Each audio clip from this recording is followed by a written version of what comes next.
Subscribe to our YouTube channel and press the bell icon to get the latest updates. There has been a lot of change in strategic scenario. And I have always believed that strategic issues do not remain static, they always remain dynamic. And that's what we have seen today. 20 years ago, we didn't think too much about China because we were following a different policy of both competition plus cooperation. And we were spending more time as well as energy on the cooperation part of it. And as you know, 20 years ago, we had just fought the Kargil war. So the attention was more on the western border. But since then, a lot has changed primarily because of the stature that China has acquired in the recent past. And also not only their capabilities, but also the kind of leadership that has come about in China. So that has affected, I think, globally and particularly in our region. Similarly, I would say as far as the USA, another great power is concerned, they haven't got the same credibility that they had in terms of their potential, in terms of their capabilities as it was 20 years ago. Coming to the immediate neighborhood, Pakistan seems to have gone down in terms of their capabilities, in terms of their comprehensive national power. Their team seem to be in a bit of a mess these days. There are certain anxieties because of the China's overreach in our neighborhood, whether it is Nepal, Sri Lanka, and other countries. The situation in Myanmar, is not very stable, politically stable. But in terms of our own stature, we have come up quite a lot. Look, China has been carrying out minor intrusions into the disputed areas for a long time. And we've had a number of those incidents, including in Depsang, Eastern Ladakh, Chumar and Doklam, etc., etc. But those have been in the disputed areas. So one was wondering why are they taking place so frequently? But then on the other hand, we had the political level cooperation going on. There were those summit meetings taking place. The last one took place at Mahabalipuram. So to some extent, yes, all of us were taken by surprise, including the army. But having said that, I think this is a matter I feel needs to be investigated. Why? Because when they brought in these extra formations in the month of March and April, I remember one of my friends, in fact, she has worked with me, Rajeshwari from Observer Research Foundation. She had brought out an article that Chinese seem to be paying more attention to Tibet and carrying out these exercises in Tibet. Why? So that indication was there. But why did we take precaution, or why didn't we induct a few extra forces? I would say that I think the matter needs to be investigated further within the government of India and including the military. Look, I think one should look at it both politically as well as militarily. Right. Okay, politically, the fact is that we carried out a major political activity by making Ladakh as a union territory. Right. And that was a great signal to both Pakistan as well as to China. There is no doubt about that. The other thing was on the military front, the terrain is very difficult. We had not been able to, we had not done the development of infrastructure for a very long time because of the costs involved, because of the other reasons that were there. And now that it has become union territory, it becomes even more important for us to develop the infrastructure. Now, it's good to see that in the recent years, we have started developing the infrastructure, because unless you have the infrastructure, how do you launch your forces? Both for defense as well as for offensive action. You need a proper development of the infrastructure where you can have your logistic bases where you can, park your extra ammunition and whatever requirement is there. So last few years that has started happening, which is a good thing. And maybe the Chinese got worried because of that. We started constructing this road to Daulat Beg Oldie. Earlier days, there was a Kacha road going via from Chushul onwards to that area. Right.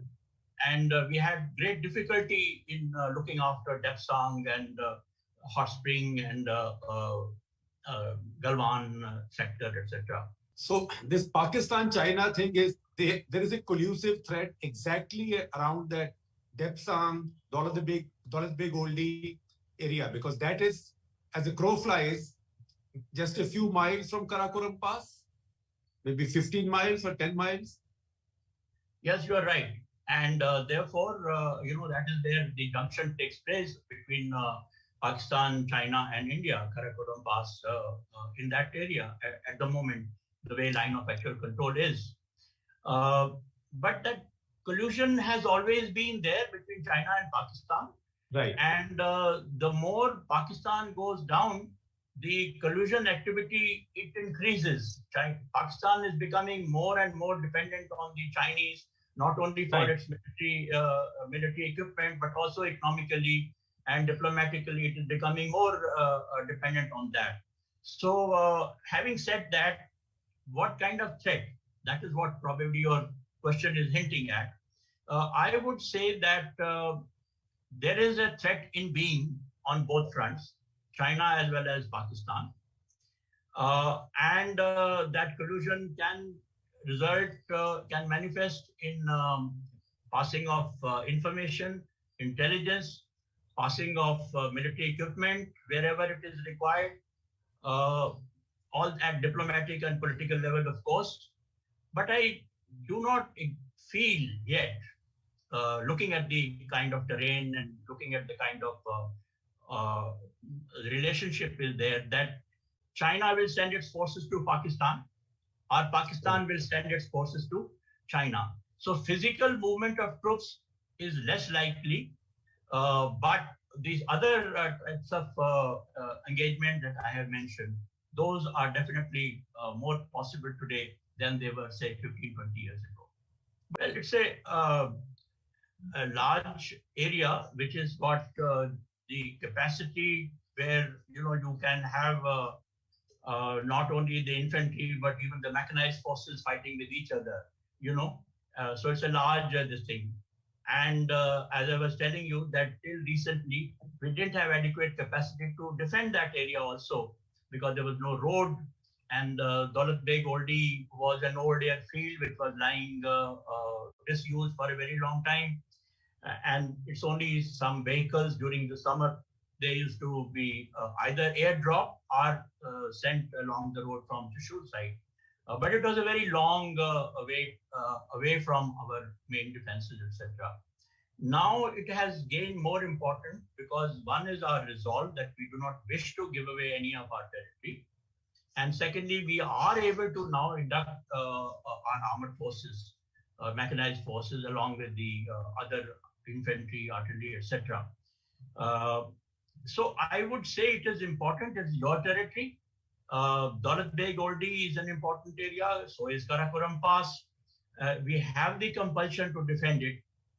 And wherever there is a problem in infrastructure, it has not been developed, we have to do that as fast as possible.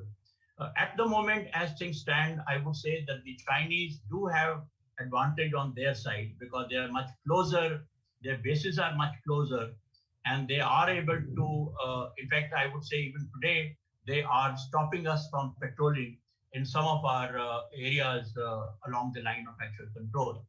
So we have to, even in Galwan, for example, they are not very far away from the road that goes to Daulat Beg Oldie in that sector.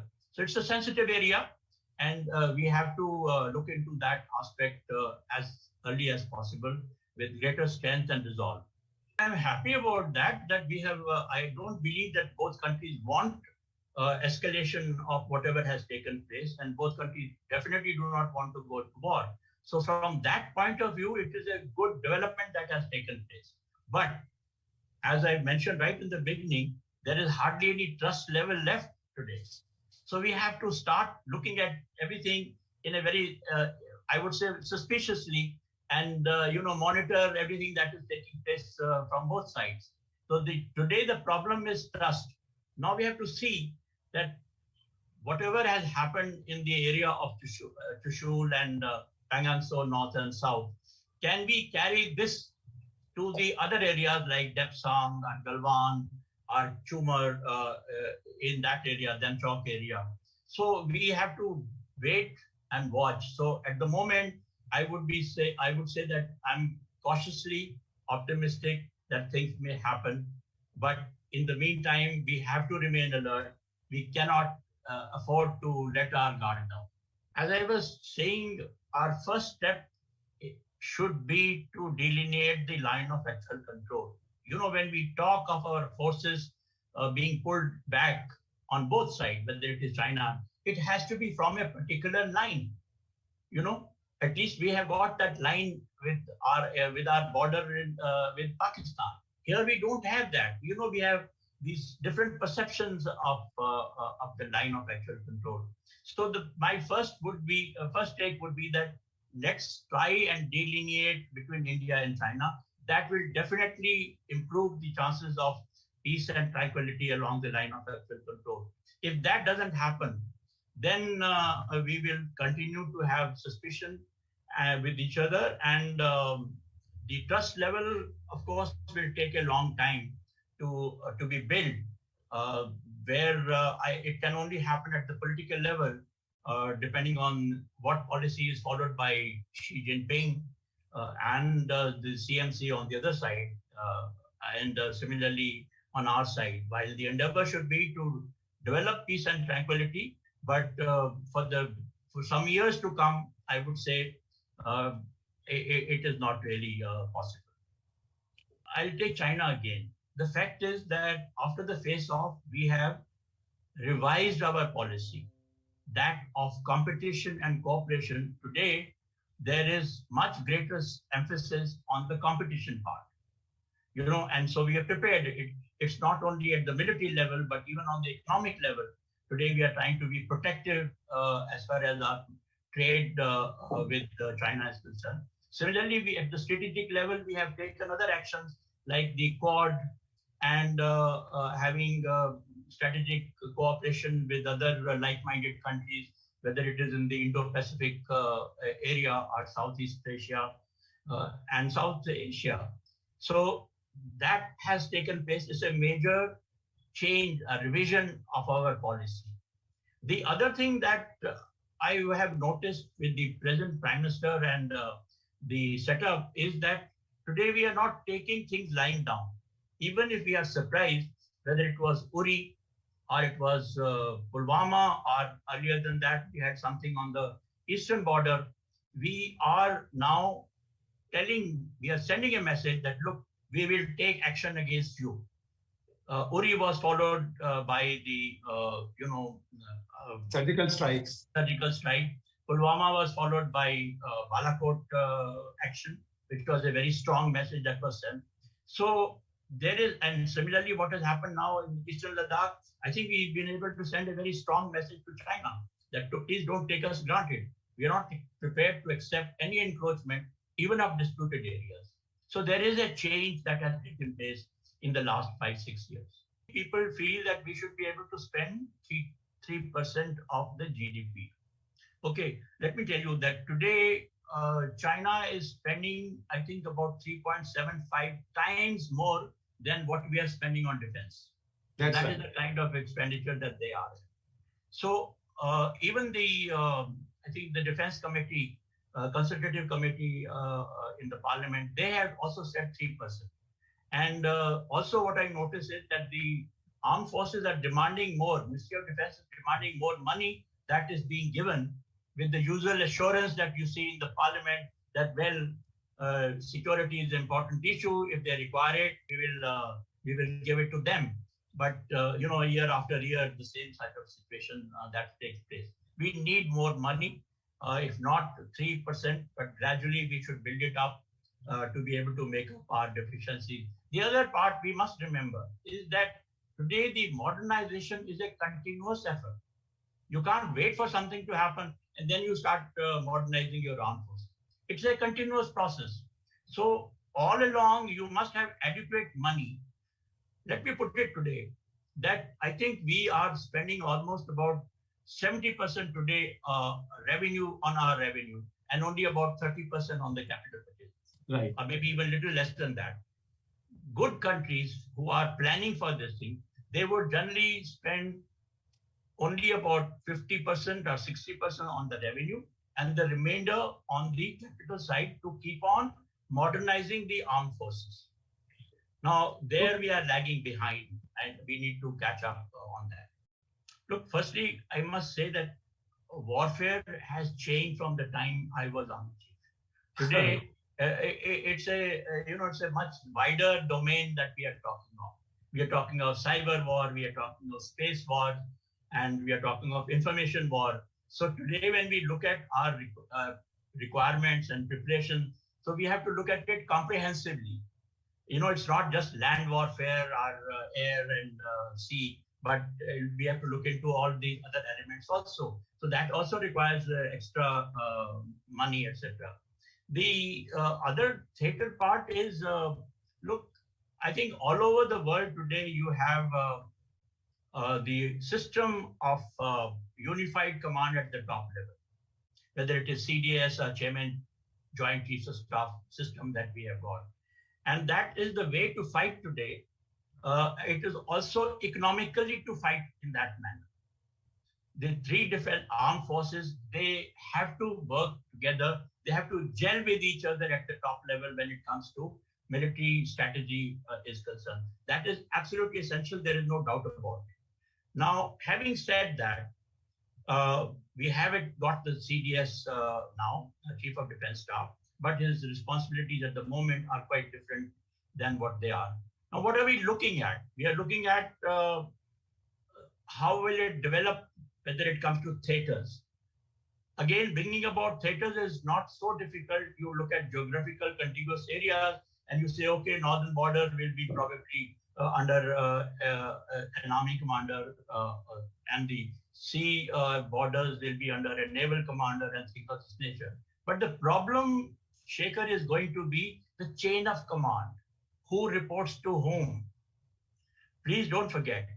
And it cannot be like the USA or China.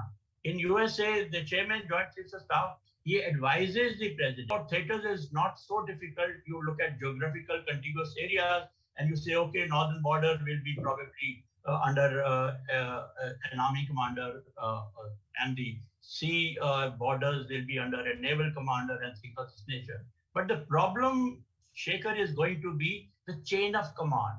Who reports to whom? Please don't forget. And it cannot be like the USA or China. In USA, the Chairman Joint Chiefs of Staff, he advises the president as well as the Defense Secretary of Defense. In our case, he advises, but at the moment he doesn't command the troops under him. Right. So Mr. Prabodh Thakkar, who's chairman of Global Insurance, he wants to know, how do you think is this government different in its approach to national security and strategic issues than its predecessors, than governments in the past? Look, firstly, I'll take China again. The fact is that after the face-off, we have revised our policy, that of competition and cooperation. Today, there is much greater emphasis on the competition part. And so we are prepared. It's not only at the military level, but even on the economic level.